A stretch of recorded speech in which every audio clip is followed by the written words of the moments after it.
Olá,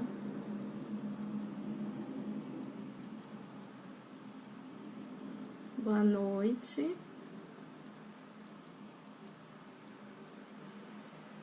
Boa noite, gente.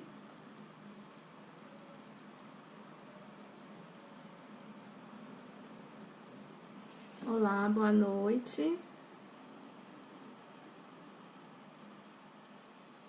Denise, Grazi.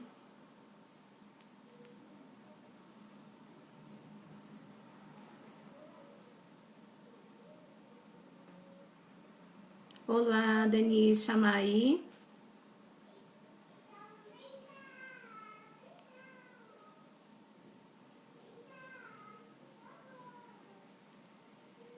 Boa noite, Flaviana. Olá.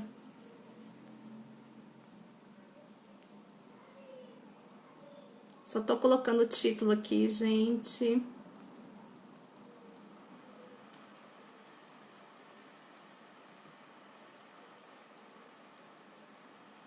Vou chamar a Denise, que ela já entrou.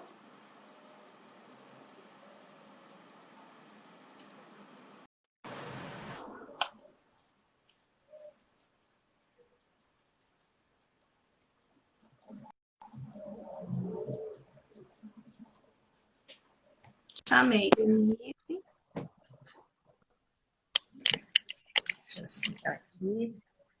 Ei, Karina, boa noite. Tá processando ainda.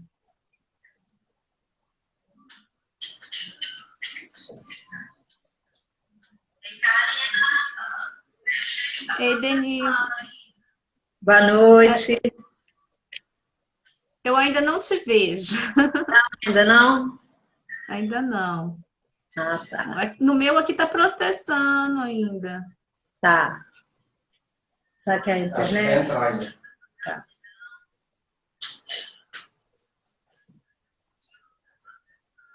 Tenta sair e entrar de novo.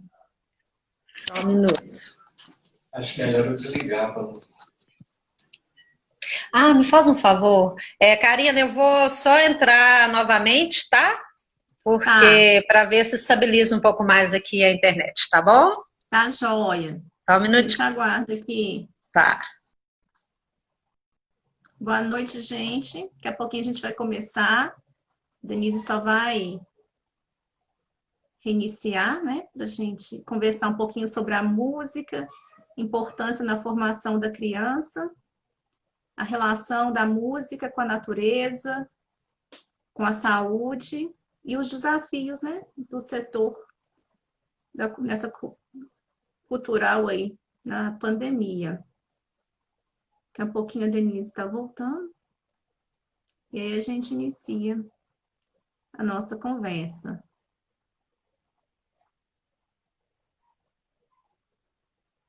Cresce São Geraldo, boa noite. Caixa sonora, todo mundo move-me. Eu vou tentar chamar a Denise aqui de novo.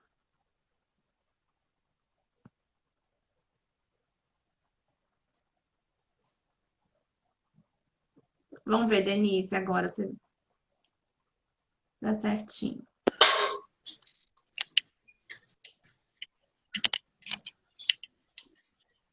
Ah, agora deu. Agora Boa sim. noite. Boa noite, Então, Denise. boa noite, Karina. Boa noite, pessoal que está aí nos acompanhando. Eu quero te agradecer por ter aceito o convite. A gente bater um papo aí, né? Sobre a música, sobre a importância na Eu que formação da agradeço. criança. Eu é que agradeço a oportunidade da gente poder conversar um pouco, refletir sobre essa pauta e esse assunto que é super importante, super relevante, né, para todos nós. Então, eu me sinto aí super lisonjeada com o convite de poder estar aqui dando voz para esse assunto, né, e chamar quem está nos assistindo aí para dar sua opinião aí também, participar dessa conversa. Pode ir escrevendo nos comentários aí, gente. Né? Tá todo mundo ouvindo? Se vocês não estiverem ouvindo bem também, vocês podem falar aí no comentário. Essas podiam dar um joinha. Aí, se o som estiver legal, se vocês estiverem me ouvindo bem, dá um joinha aí para nós. Então, eu vou falar um pouquinho só da Denise agora, porque depois, ao longo da nossa conversa, ela vai explicar direitinho esses movimentos, né? O que é o Zirigui-Bum, o que é o Move-me, o que é o Mocilique, o espaço escuta, né? A Denise é arte educadora, compositora e musicista, licenciada em música pela UENG, especialista em ensino e pesquisa em arte e cultura pela Escola Guignard, né, Denise? Isso. Aí, para a gente iniciar nossa conversa, eu queria fazer uma citação aqui do Philip Pullman, que as crianças precisam de arte, histórias, poemas e música, tanto quanto precisam de amor, comida, ar fresco e brinquedos. Qual que é a importância da música na formação desses sujeitos aí, né? Assim, a gente comemorando os 30 anos do Estatuto da Criança e do Adolescente, né? 30 anos que eles são sujeitos de direito, e a música é um direito, né? Como que ela está presente, Denise, na formação? Olha, Karina, a música, quando a gente fala de infância, né, de criança, e abrangendo, né, para a questão do humano, a música ela é fundamental, né, para essa formação, porque ela lida, né, como arte, na verdade, como a citação do Philip, não é só uma questão da música, mas da arte de uma forma geral, da poesia, da canção, da dança, né, das artes visuais, enfim, esse contato com a linguagem expressiva, né, que é fundamental para a formação do humano, né, o que nos faz humanos é essa nossa capacidade, né, o que também nos faz humano é a nossa capacidade de expressão, né, e de colocar toda uma gama de conhecimentos a partir dessa expressão, né? Então, a gente se expressa pelo corpo, pela fala, pelo gesto, pelos sons, e a música ela é muito primitiva, né? Enquanto manifestação expressiva humana, a gente tem a música como das primeiras manifestações expressivas do homem. E justamente por essa ligação, né, do homem com a natureza, ou melhor, esse pertencimento do homem, né, por ser um ser que faz parte da natureza e não está à parte dela, mas que essa ligação com a natureza, né, esse pertencimento, ele se expressou muito primitivamente, né, desde sempre, na condição humana. Então, essa necessidade de imitar os sons da natureza, de observar, de ter, né, na questão sonora, né, nessa percepção do seu entorno sonoro, questões ligadas também à sua sobrevivência, né, ao seu estar no mundo como ser que precisa se relacionar com ele para sobreviver. Então, a audição,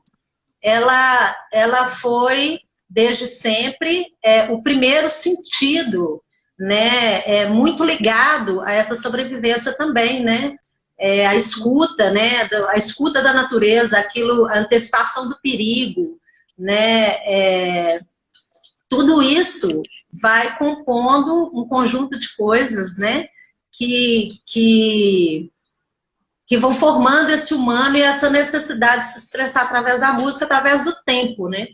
A gente não existe na história da civilização humana nenhum povo que não tenha a sua própria música, né? Que não se expresse musicalmente. Eu não vou dizer nem artisticamente, né? Porque a música como arte, como conceito, como linguagem artística, ela vem depois, né?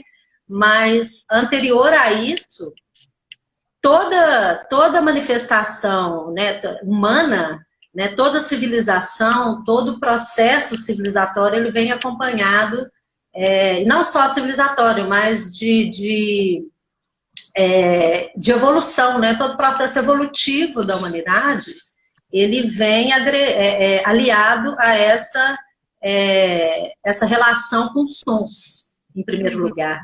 E, em primeiro lugar, com sons ao seu redor e com sons também, que ele vai descobrindo nessa relação com sons ao redor. Então, é fundamental, né? Arte é vida, né? Arte cura nesse sentido, né? Então, assim, a música como uma arte muito presente desde sempre, né? E já falando da música como arte mesmo, o Loris Malaguzzi, né, lá naquela né, na experiência de Reggio Emílio, ele fala, na Itália, ele fala que às vezes a escola não encontra, né, as crianças não se encontram naquela escola por oferecer ali o português, a matemática, um pouco de ciência, e deixar de fora aqueles que nasceram para ser músicos, bailarinas, artistas. Então, a importância de ofertar, né, de uma forma integral, né, a cultura para a criança, para o adolescente, porque muitos vão ter somente na escola essa oportunização, né? Assim, apesar da cultura não ser exclusiva, né, não é a escola o equipamento exclusivo, né? A família, a sociedade, o governo como um todo, mas muitos só terão acesso na escola. E aí, como você vê essa importância da música, arte na escola? Eu acho que ela vem... Eu acho que primeiro a gente tem que entender que a música dentro do espaço educacional, dentro do espaço da escola, ela deveria ocupar um lugar, né? E eu falo deveria porque nem todas as escolas, né, proporcionam isso, embora a gente tenha uma lei, né, de 2008 que garante, né, a obrigatoriedade do ensino de música. Enfim, essa lei, na prática, ela realmente não é cumprida como deveria. Ela também tem muitas brechas, né? Porque abre, eu não vou entrar aí nas questões da lei, mas ela realmente ela tem muitas brechas para que a escola não cumpra também, né? Para que ela escape um pouco dessa questão. Mas dentro da escola, o espaço da música é de uma formação que a gente diria não é uma formação, é uma formação mais ativa, comparado com a experiência que a criança teria na família, por exemplo, né? Porque o primeiro momento, né, o primeiro espaço de musicalização, ou contato com a linguagem musical real, é dentro da família primeiro, né? É no âmbito social, né, dentro da família, onde toda a experiência que ela tem de ouvir música em casa, de se tem músicos ou não na família, de escutar o rádio, a TV, ou seja, ela se inicia no lar por meio das ferramentas que a própria família oferece para que ela tenha contato com essa linguagem, com esse universo da música, né?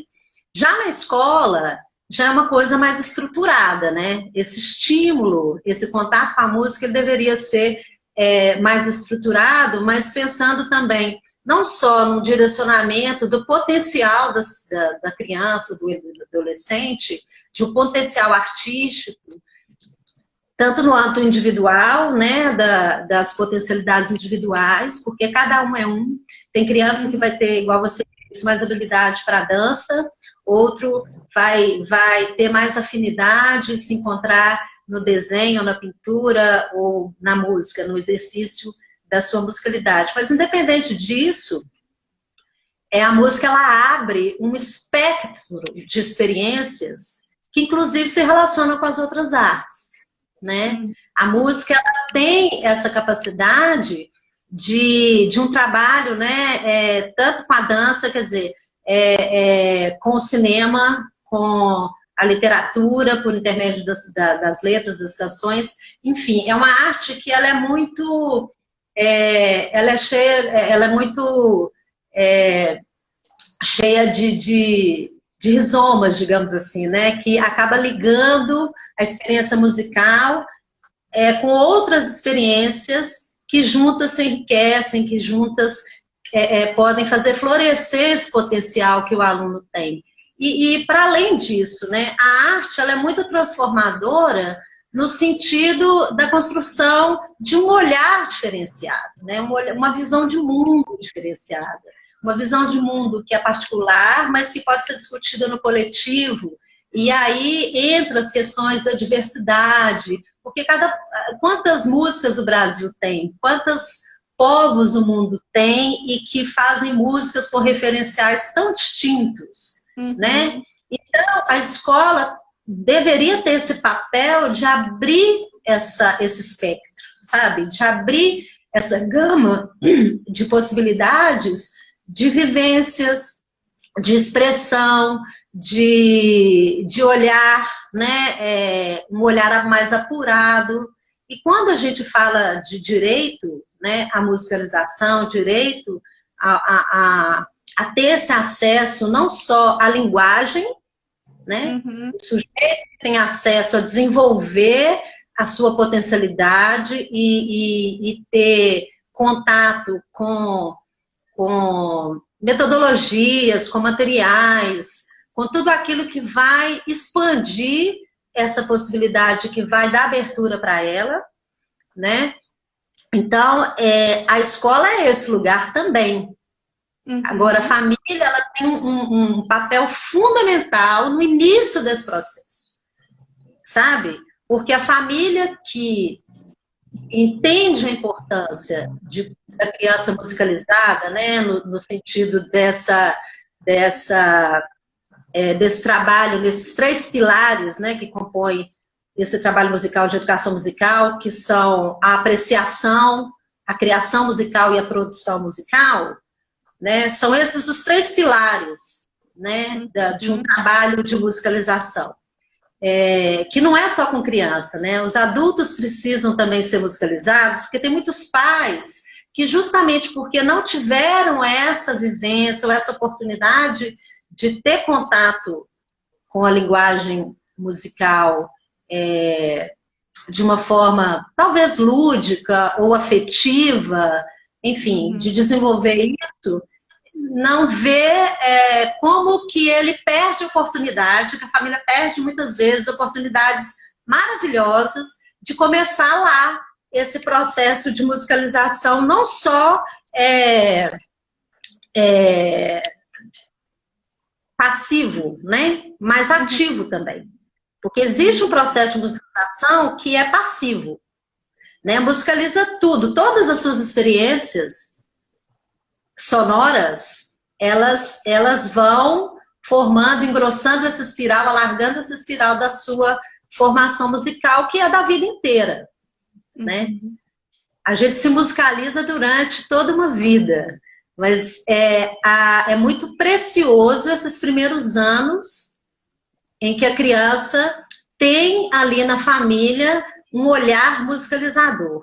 E isso é incrível quando a gente percebe o engajamento da família nesse olhar. E aí, essa família vai, com certeza, buscar uma escola que ofereça mais disso, por empatia, por entender a importância. Ou, pelo menos, vai ser mais ativa no seu papel dentro da própria escola. Quando a escola discutir aí o seu projeto pedagógico, né, da família dizer onde é que está a arte, a música, dentro desse projeto pedagógico. Como que ele acontece? Como que ele é garantido? Então, isso é muito importante. O Eugênio está até colocando ali para a gente a atualização da lei. Isso, a lei. Isso. Infelizmente, ela praticamente não, né, como a Denise falou, não saiu do papel por não ter o recurso garantido, né? Não ter as políticas, porque não basta a gente fazer a lei, a gente tem que ter as políticas que acompanhem e que efetivem, né, esse direito tão importante para as crianças, para quem não teve na família, né, quem não tem na família esse incentivo, por várias questões, né, que pelo menos esteja garantido ali na escola esse contato, porque senão pode criar até um vácuo, né, você fica da infância até a vida adulta sem participar dessa parte cultural, né, que é muito parecida. Ou então... Agora, às vezes a gente vê também isso dentro da escola, mas muito distorcido, sabe? Às vezes a escola diz que está trabalhando, a gente tem aula de música, ou a gente tem, mas isso é uma coisa às vezes recortada dentro da escola, ou ela é desconectada de uma coisa que faça sentido para as crianças, sabe? Para o adolescente, para a criança, seja da primeira infância, a criança um pouco mais velha, né? Que já é mais proativa no sentido do seu próprio aprendizado também, né? Então, eu tive a experiência nos meus quase 30 anos, né, de experiência em sala de aula, e eu trabalhei com crianças desde, né, de bebês até jovens e adultos, que também foi uma experiência maravilhosa de trabalho de musicalização com jovens e adultos, e de escolas também, tanto em periferia, rede pública, rede particular, crianças de todas as classes sociais, eu tive a oportunidade de trabalhar, e eu vejo a diferença, que não é muitas vezes uma questão de verba, é uma questão de gestão, sabe? De gestão e também e dessa gestão valorizar esse espaço da música dentro da escola. Porque eu já vi coisas lindas, maravilhosas, já pude realizar coisas muito significativas com as crianças, com os pais, com a escola, com muito pouco recurso. Em escolas, entendeu? Públicas, por exemplo, mas que tinham uma gestão que entendiam isso e que abria para isso. Ao mesmo tempo, eu tive experiências em escolas particulares, com projetos pedagógicos muito diferentes, em que uma tinha um olhar tecnicista, tinha um olhar muito assim, o que nós vamos apresentar no Dia das Mães, no Dia dos Pais, e isso é uma coisa terrível para um professor de música, porque essa coisa, esse compromisso, para tudo que tem o dia tal, para tudo, e você está num processo de trabalho, e aquele processo não é incluído naquele momento em se mostrar, né, assim. Então, vai muito dessa questão do projeto pedagógico da escola, do entendimento que seus colegas, seus pares têm também, porque isso também é uma coisa importante. É muito mais comum você ver um professor de música buscar os outros professores, né, os regentes das turmas, o professor que acompanha a turma o ano inteiro, e falar: o que você está trabalhando? Qual que é o projeto que você está trabalhando? Como que eu posso ir junto, né, e trazer a música também para uma coisa que faça mais sentido ainda para as crianças, do que o inverso, sabe? O professor chegar e falar assim: vamos trabalhar junto. Eu já tive das duas experiências em muitos lugares.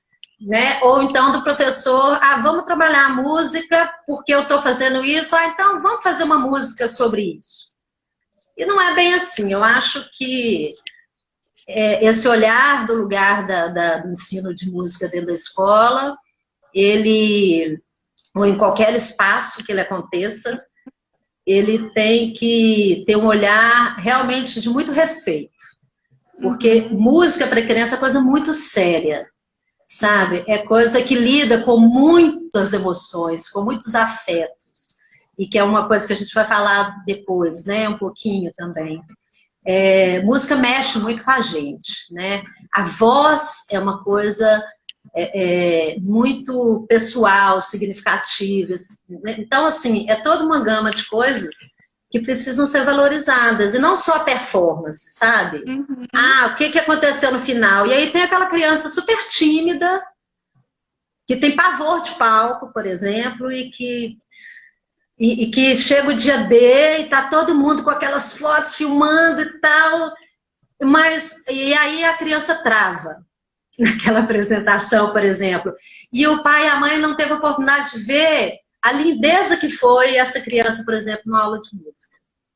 A Sabe? experiência dela com A a experiência música. com a música, né? O processo, o contato, o que tem dela, né, ali naquela experiência da sala de aula, o que ela troca com os colegas. Então, assim, música é um espectro realmente muito grande de conhecimento, muito vasto, que está muito ligado com as outras artes, né?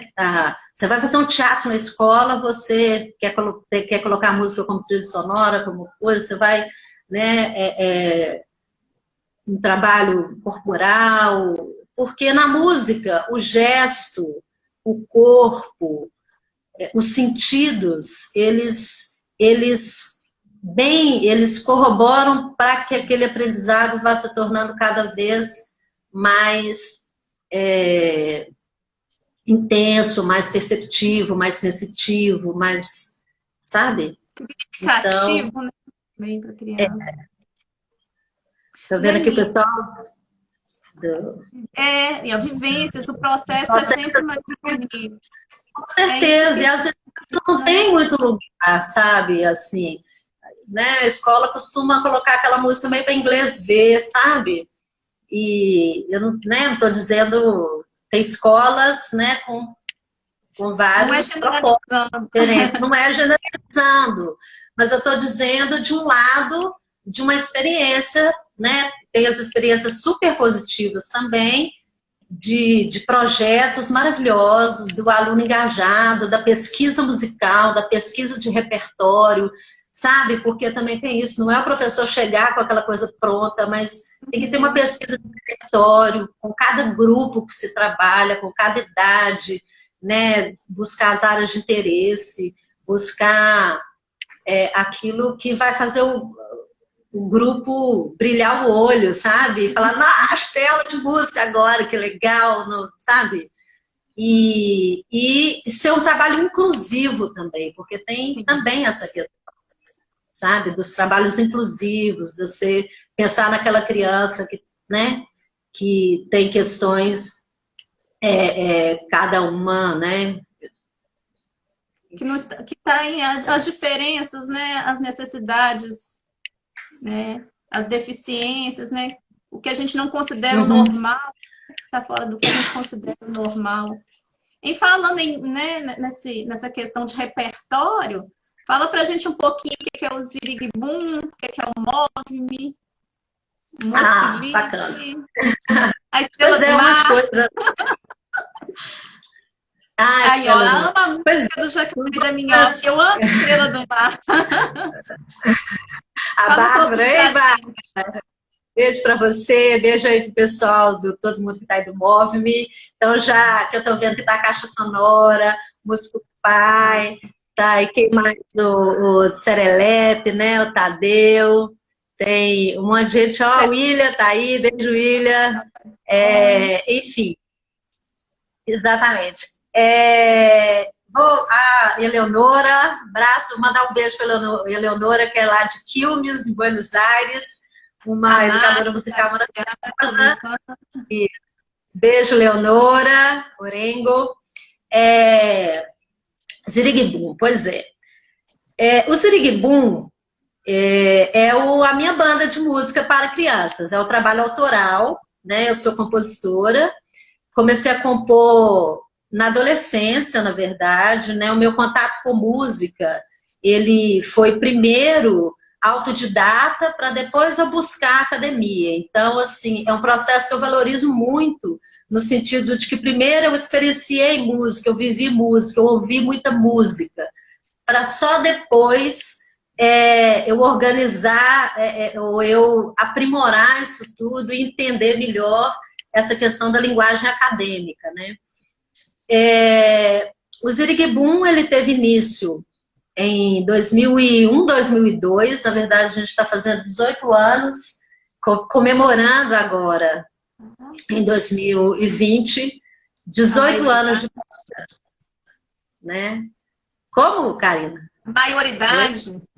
A maioridade. Isso, 18 anos do Ziriguibum.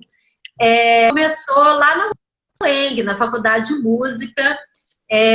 Começou quando eu conheci a Marina Assis, conheci o João Luiz Nogueira, que está na Alemanha, desde que ele saiu do Zirig, foi quando ele foi para a Alemanha, em 2006. A gente era da mesma turma da licenciatura em Educação Artística, com ênfase em música, que a gente fazia. E essa formação é muito legal, porque ela, né, os 2 primeiros anos era uma formação em arte e educação, né? A especialização em música veio depois.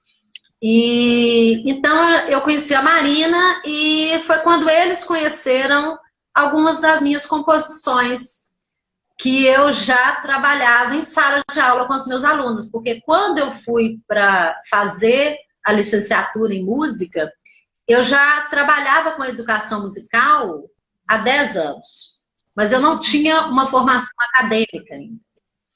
E aí eu fui para a faculdade já com muita experiência da sala de aula, e esse contato com as crianças é que o tempo todo me deu material e me impulsionou a querer trabalhar mais e mais e compor para a criança. Era um processo muito natural compor para as crianças.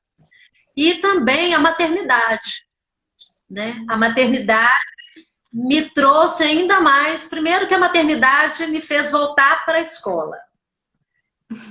Quando o João nasceu, ele praticamente nasceu dentro da escola, com meses e 15 dias ele estava indo para o berçário, e durante o recreio ele mamava, então assim, na verdade eu fiz publicidade antes, eu não cheguei a me formar, mas trabalhei na área 3 anos e meio, com marketing na Rede Globo Minas, e eu fiz publicidade, e aí depois dessa experiência, eu sempre com aquela coisa, eu quero música, a música sempre me chamando, porque desde menina era isso, assim, muito forte. Eu não tenho músicos na família, no meu centro, né, familiar, no meu núcleo familiar, mas a minha mãe cantava, batucava no corpo, assim, ela tem essa coisa de batucar no corpo, ela tinha muito isso. A importância da família aí, né, nesse processo.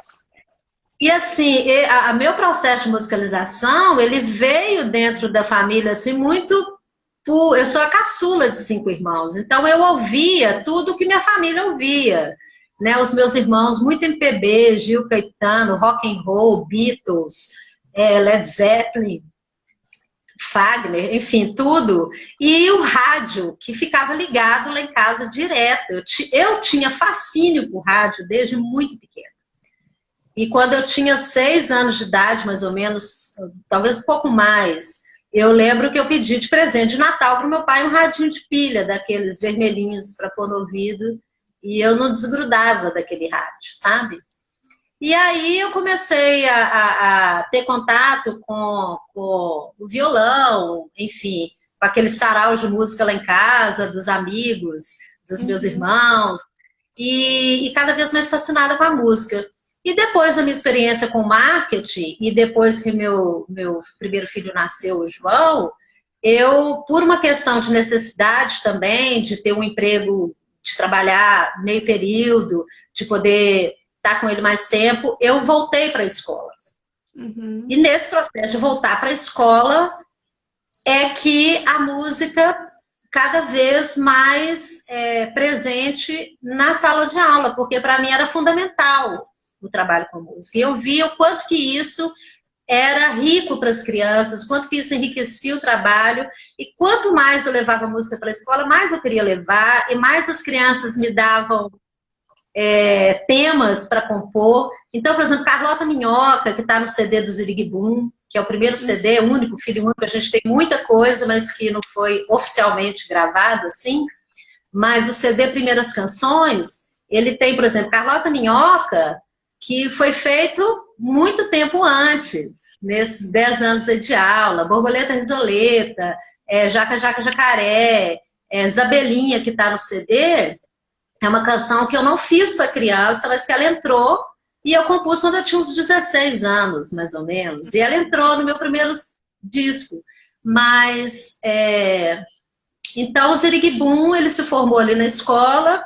A gente, agora, a gente já está numa nova formação, né? De 2006 foi a primeira, de 2001 a 2006. Aí, depois a gente teve uma segunda formação, que teve a Cris Brasil, o Ricardo Piano, o Léo Dias, e o Odd, que é o baixista, que está com a gente até hoje. E agora a gente está no processo também de reorganização aí do grupo, mas continuo compondo, estou compondo muito agora na pandemia, e está sendo frutífero, assim, também nesse sentido, né, de poder ler, de retomar, de tocar instrumentos que eu não estava tocando há muito tempo. Então, o Ziriguibum é trabalho autoral, música brasileira para criança, eu gosto muito de trazer essa brasilidade e essa referência da infância, da cultura da infância para as minhas músicas. Então, eu misturo coisas que eu brinquei na minha infância com coisas que eu vejo as crianças brincando, com uma temática que eles trazem, faço uma música com isso. Esse processo ele é muito pulsante o tempo todo. A cultura da infância ela é viva, né? Não tem essa coisa de resgatar, sabe? Eu não acredito, não é resgate. É impulsionar, é uma coisa presente, né? É o presente. As crianças hoje continuam brincando com jogos de mão, sabe? Eu vejo nas escolas, você acha que sumiu, não sumiu. As crianças, elas reinventam esses brinquedos, elas né, trazem, talvez de uma outra forma, com uma outra roupagem, mas está ali, sabe? Essa riqueza nossa, brasileira, rítmica, corporal, de jogos, de brinquedos, de brincos, de canções de ninar, isso tudo está tudo misturado no mesmo balaio, sabe? Eu acho que é isso. Criança tem que ouvir de tudo, né? Criança tem que ouvir todo tipo de música. Eu preparei uma playlist que eu até, né, a gente vai deixar, né? A gente vai deixar na gravação. Já tá compartilhado.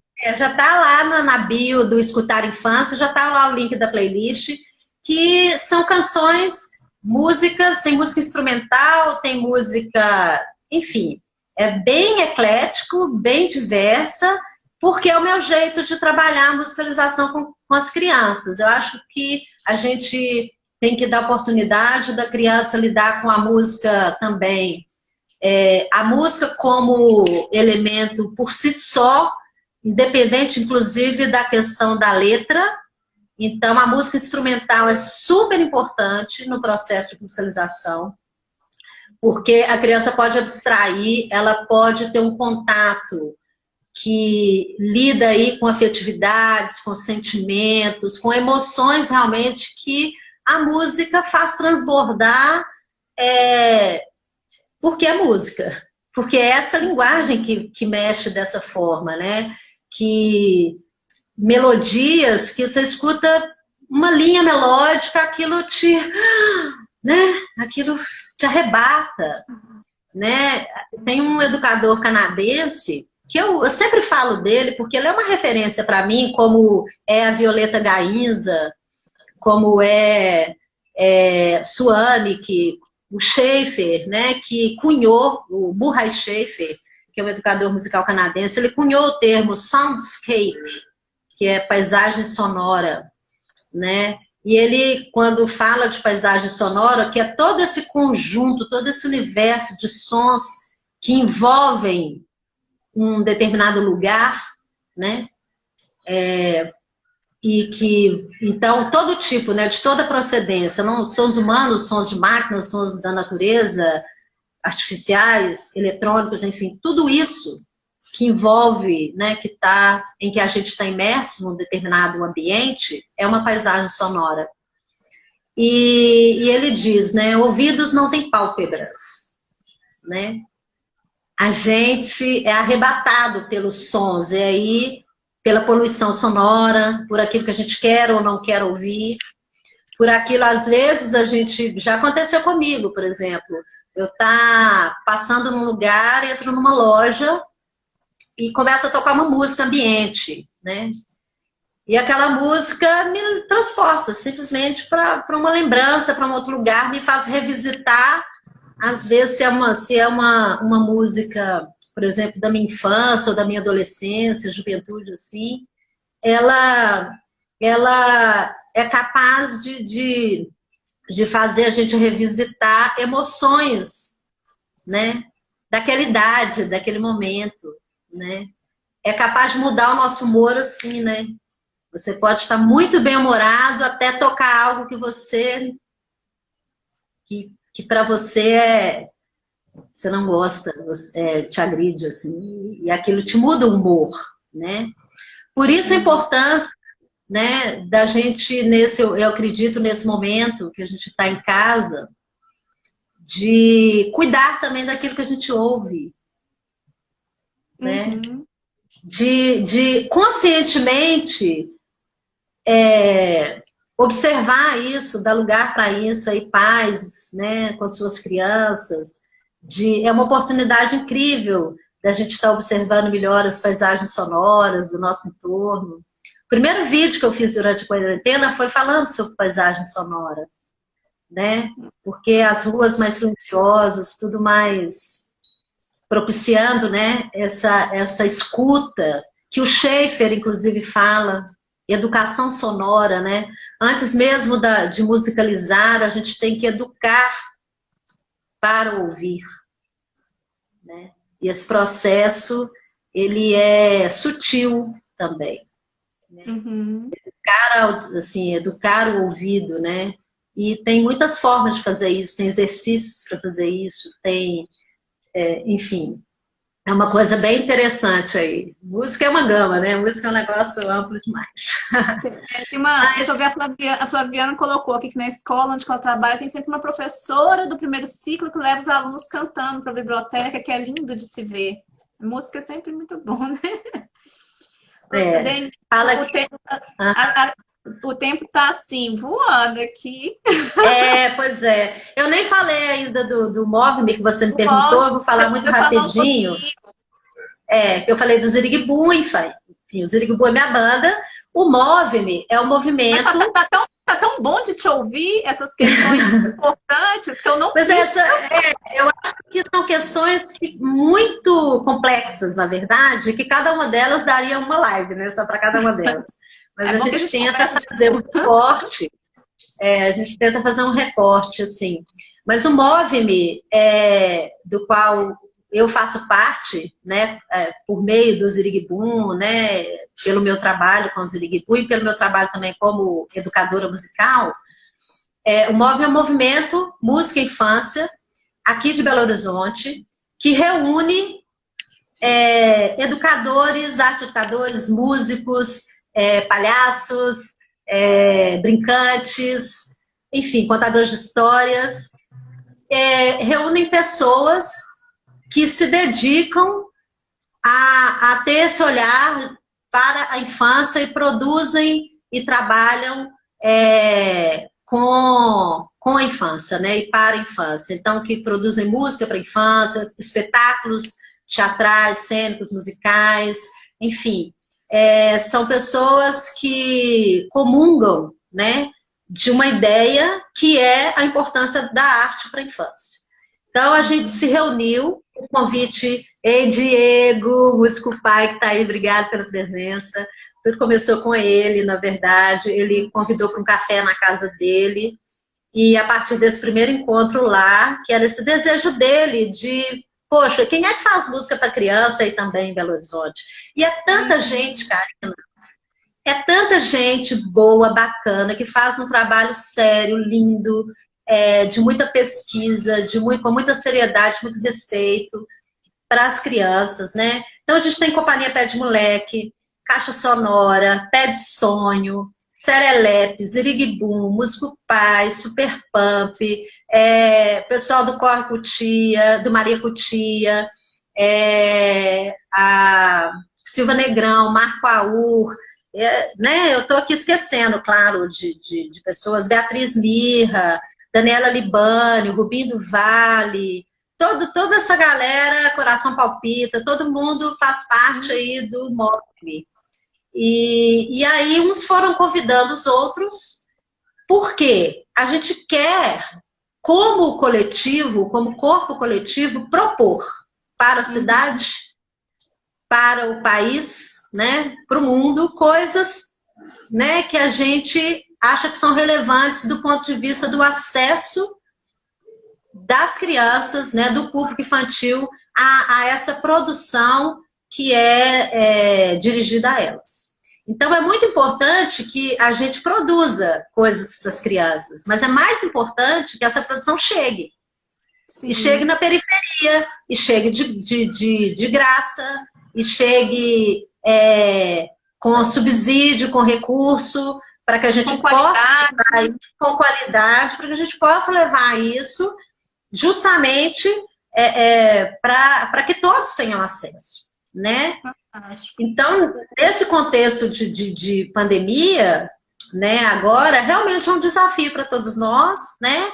E a gente tem buscado também no Move-me discutir caminhos, propostas, como que a gente juntos pode pensar em maneiras de que essa música continue chegando, né? E continue exercendo esse papel mesmo de canalizar a expressividade, de criação, né? Enfim, não só do ponto de vista de quem produz, mas de quem vai consumir, que são as famílias, que são as crianças. E aí é um trabalho com as famílias, um trabalho com quem pode garantir esse recurso para que isso aconteça, de uma maneira com qualidade, sem exploração, sem desrespeito ao profissional, né? E essa discussão ela é fundamental. Então, o Move-me, ele tem sido fundamental também nisso, porque ele tem proporcionado muitas trocas. A gente faz lives uns com os outros, né? A gente troca materiais, a gente produz vídeos coletivos como Estrela do Mar, né? Que foi uma ideia que a gente teve de poder colocar, né? Vamos nos apresentar num vídeo coletivo. E aí a gente sorteou uma música, que foi a da Ana Cristina, e a gente produziu o primeiro vídeo coletivo, depois sorteamos a segunda música, que foi uma música do Roda Peão, do Eugênio e do Miguel, que foi Sapos. Eugênio, então, ótimo. Cada um produz em casa seu vídeo, e depois isso vai para as equipes, né? A gente tem GTs de trabalho dentro do Move-me. Eu sou do GT da comunicação, que cuida das redes sociais, eu e outras pessoas, Clarice, Érica, enfim, a gente, Angelita, a gente cuida da comunicação, aí tem o Diego, que está mais ligado à edição dos vídeos, aí tem a própria Ana Cristina, que, né, na finalização desse vídeo, e agora a gente está fazendo o terceiro, que está para ser lançado, está sendo finalizado, que é com uma música da Guegué, do Quintal da Guegué, que é Bruxa Valentina. Então, a gente está trabalhando nesse novo vídeo aí, coletivo. E aí é isso, a gente tem trocado essas experiências, tem sido muito rico, né? Então, o Move-me, ele é de Belo Horizonte. Antes da gente continuar a conversa, tem como você dar uma palhinha aí pra gente? Tem sim, ótimo. Olha só, essa música que eu vou fazer porque ela é uma música nova, quer dizer, é uma música de resultado aí de depois, a gente entra em quarentena e é isso, né? A gente observa a natureza. E aí eu estava observando aqui do terraço aqui de casa, eu, né, moro no apartamento que tem um terraço, então daqui em frente aqui de casa tem uma mata, e eu vi um tucano voando e pousando na mata. E eu fiquei observando o voo do tucano, né? Porque ele bate a asa e dá aquela voada longa sem bater a asa. E ele bate, e ele foi, né? E ele vai fazendo e vai descendo o voo, vai descendo até pousar. E aí isso me veio na hora, essa melodia, e é uma música que chama Tucá Tucano. Que inclusive eu chamei o Isaac, que é da companhia Pé de Moleque, que é flautista, para fazer uma flauta nessa música para mim, viu, Isaac? Recadinho para você, tô esperando essa flauta aí, hein? Bom, tem muito tempo que eu não... Vamos ver se eu vou tocar direitinho aqui.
Nossa, que delícia de ouvir, gente.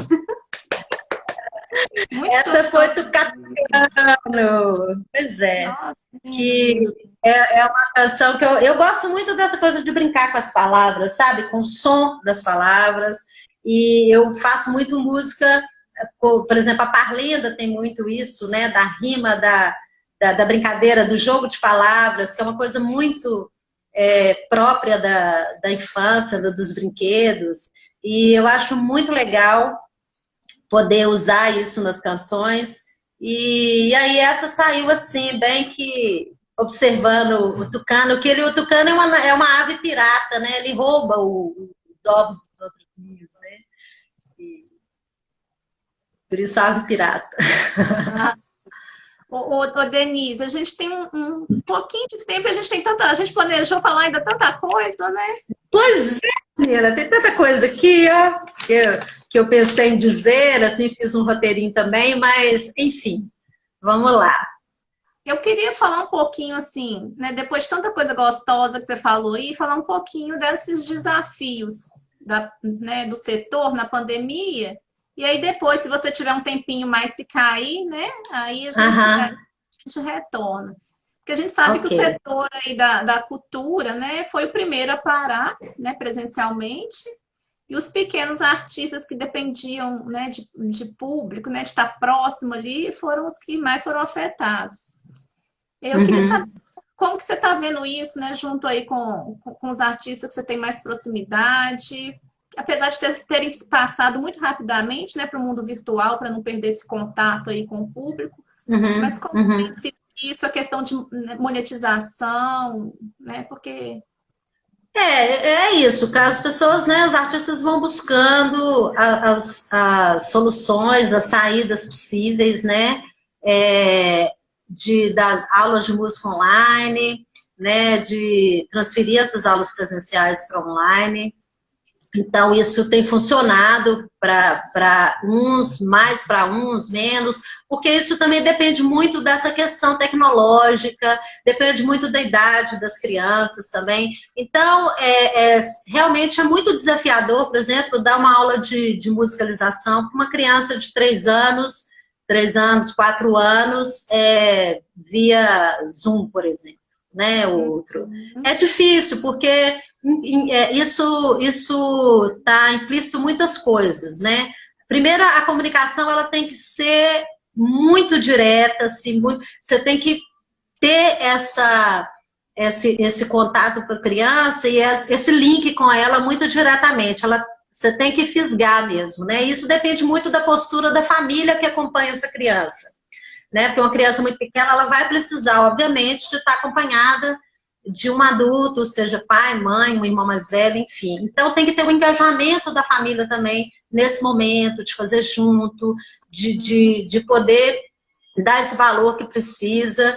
E aí a criança tem que te ouvir muito bem, você tem que estar ouvindo muito bem a criança. Então a gente esbarra aí em questões, né, tecnológicas que muitas vezes dificultam um pouco isso, né, esse contato. Outra questão são as lives mesmo, né, que os artistas vêm buscando fazer, monetizando, fazendo campanhas, né, de vaquinhas virtuais. Isso tem muita gente, né, apoiando nesse sentido também. Agora, em questões de editais, de oportunidades, né, a gente teve algumas iniciativas, sim, de editais que foram lançados como forma de dar um socorro aí, né? Mas os editais, inclusive isso a gente comentou dentro do Move-me, nem sempre esses editais, eles realmente favorecem aquele pequeno artista, aquele que já não tem aquele público imenso, né? E aí a gente vê que muitos resultados, né, de quem que ganha o edital? É um artista quer dizer, que já tinha uma carreira muito mais sólida, então ele é capaz de dar um retorno para o patrocinador também muito maior, então ele acaba ganhando um edital justamente porque ele já tem uma visibilidade grande, ele vai trazer um retorno para aquele patrocinador que banca. E aquele que por exemplo, precisa muito disso, justamente porque precisa, né, de entrar nesse mercado e concorre com esse grande artista, ele fica em desvantagem.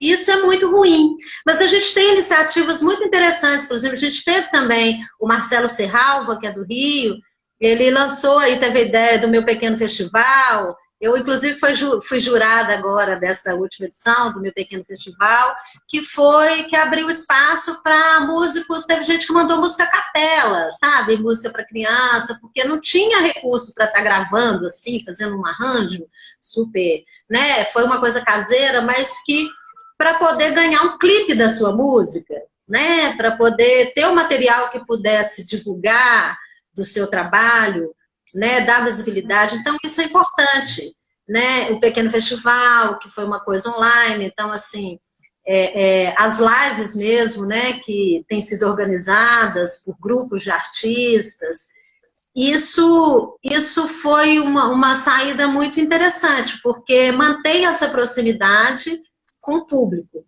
não é?